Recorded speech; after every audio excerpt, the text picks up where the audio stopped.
LDC গ্র্যাজুয়েশনের পরও বাংলাদেশের সাথে শুল্কমুক্ত বাণিজ্য চুক্তি করতে চায় ইউরোপীয় ইউনিয়ন। বুধবার এক আলোচনায় এমনটা জানালেন ইইউ রাষ্ট্রদূত মাইকেল মিলার।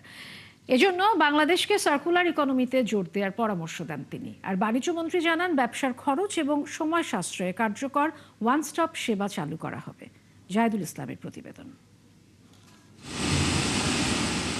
রপ্তানি আয়ের ৮০% বেশি যোগান দেয় তৈরি পোশাক, কিন্তু কাঁচামালের ব্যবহার থেকে পোশাক তৈরির শেষ ধাপ পর্যন্ত এই খাত থেকে বছরে প্রায় ৬ লাখ টন বর্জ্য তৈরি হয়, যা রপ্তানি বাজারে ভাবমূর্তি ক্ষুণ্ণ করছে। যদিও পরিশোধনের মাধ্যমে এসব বর্জ্যের মাত্র ৫% পুনর্ব্যবহার করেন উদ্যোক্তারা।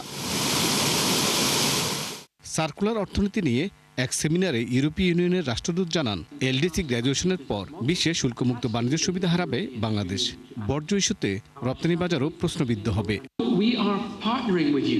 শিল্পবর্জ্যের পরিশোধন এবং পুনর্ব্যবহার বা সার্কুলার অর্থনীতির জন্য বাংলাদেশি উদ্যোক্তাদের উচিত সরকারের কাছ থেকে একটি নীতি আদায় করা, আর সেটি বাস্তবায়নে ইউরোপীয় ইউনিয়ন সব রকম সহায়তা করবে।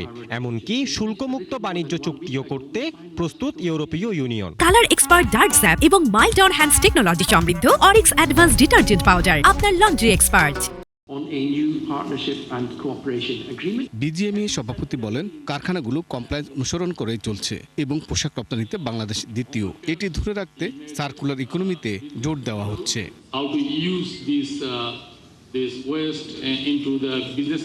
ক্রেতা প্রতিষ্ঠানগুলো এখন পরিবেশের কথা বিবেচনা করে সার্কুলার অর্থনীতিতে জোর দিচ্ছে এবং অনেক দেশ এটি বাধ্যতামূলক করছে।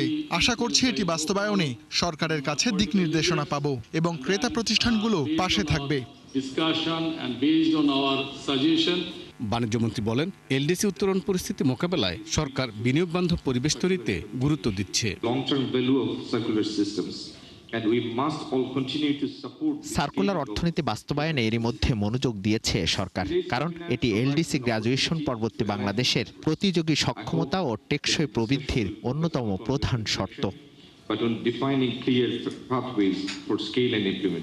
ব্যবসার খরচ কমাতে চট্টগ্রাম বন্দরের সক্ষমতা বাড়ানোর কথাও জানান বাণিজ্যমন্ত্রী।